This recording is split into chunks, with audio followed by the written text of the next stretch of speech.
నేను కూడా ఒక భూ నిర్వాసితుడిని. మా గ్రామం రానాపూర్. దయచేసి రెండే విషయాలు టైం ఎక్కువ తీసుకోకుండా డైరెక్ట్ గా చెప్పదలుచుకున్నా సార్.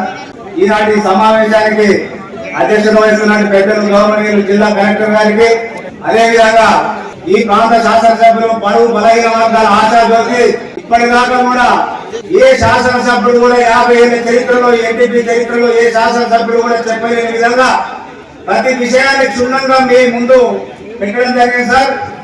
మక్కాసి రాజాపురి గారు పెద్దలు గౌరవనీయులు ఇక్కడ పనిచేసిన రైతులకు, ప్రజలందరికీ నా హృదయపూర్వక నమస్కారాలు తెలియజేసుకుంటూ, సార్ ప్రత్యక్షంగా ఇక్కడ ఉన్న వాళ్ళందరూ కావచ్చు కాకపోవచ్చు కానీ భూ నిర్వాసుల బాగా నేను ఒక నిర్వాసితులు సార్.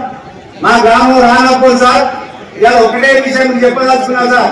ఒక గ్రామంలో వందలాది సంవత్సరాల నుంచి కూడా వాళ్ళ మధ్యలో లేకపోతే గ్రామస్తుల మధ్యలో నివసించి ఆ గ్రామాన్ని విడిచి, ఆ భూమిని విడిచి, ఆ ఇల్లుని విడిచి వెళ్ళిపోతాడు అంటే సార్ ఎంత బాగుంటుందో మీరు ఒకసారి అర్థం చేసుకోవాలి సార్.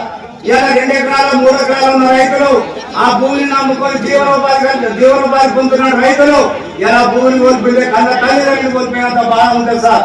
ఇలా మీరు దయచేసి కలెక్టర్ గా పెద్దపల్లికి కలెక్టర్ గా వచ్చినారు. ఇలా మీ పేరు చాలా కీర్తిగంస్తుంది. ఇలా మంచి కలెక్టర్ చెప్తా ఉన్నారు. ఇలా నిజంగా చెప్తా ఉన్నారు సార్. మీ యొక్క 2 సంవత్సరాల తర్వాత ఇక్కడ ట్రాన్స్ఫర్ వెళ్ళిపోతే మీ సిబ్బంది కావచ్చు, మీ కొలీగ్స్ కావచ్చు, ఇక్కడ ప్రజలు కావచ్చు, ఒక మంచి కలెక్టర్ ఇక్కడ పనిచేసి వెళ్ళిపోతా ఉన్నట్టే ఉండే నిండా బాధ ఉంటుంది సార్.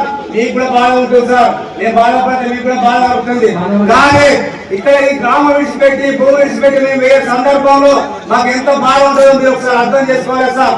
మీకు ఈ విషయాలు ఎందుకు చెప్తా ఉన్నా అంటే మీరు ఒకసారి ఆలోచన చేసి, ఇలా బహిరంగ మార్కెట్ లో ఎకరానికి 30 నుంచి 35 ఎకరాల ధర ఉన్నారు సార్. ఇలా మీరు ధరగట్టించే ఎంత అంటే దానికన్నా తక్కువ ధర సార్. ఇవాళ ఒక రైతుకు 2 ఎకరాలు 3 ఎకరాలు ఉంటే ఒక ఎకరానికి ఒక ₹1 కట్టించిన తక్కువే సార్. నేను నిజం చెప్తా ఉన్నాను సార్. దయచేసి మీరు ఒకసారి మంచి ఆలోచన చేసి ఎవరైతే భూమి లేని వ్యక్తులు ఉన్నారో, గ్రామాలు లేని వ్యక్తులు ఉన్నారో వారికి ఉపాధి అవకాశాలు కల్పించి, ఉద్యోగ అవకాశాలు కల్పించాలని కోరుకుంటూ, అదేవిధంగా రానాపూర్ కన్నారాయణ గ్రామస్తులకు ఒక చిన్న సమస్య ఉంది సార్. మీరు దృష్టిలో రావడం జరిగింది.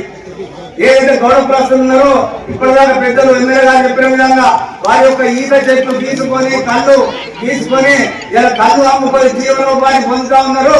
వారికి తెలియకుండానే ఆ ఈత చెట్లను కొట్టివేయడం జరిగింది సార్. ఇక ఉన్న ఈత చెట్లను కొట్టివేయకుండా అదేవిధంగా కొట్టివేసిన ఈత చెట్లకు నష్టపరిహారం ఇవ్వాల్సిందిగా కోరుకుంటూ ఈ అవకాశం ఇచ్చే పెద్దలందరికీ ధన్యవాదాలు తెలుపుకుంటూ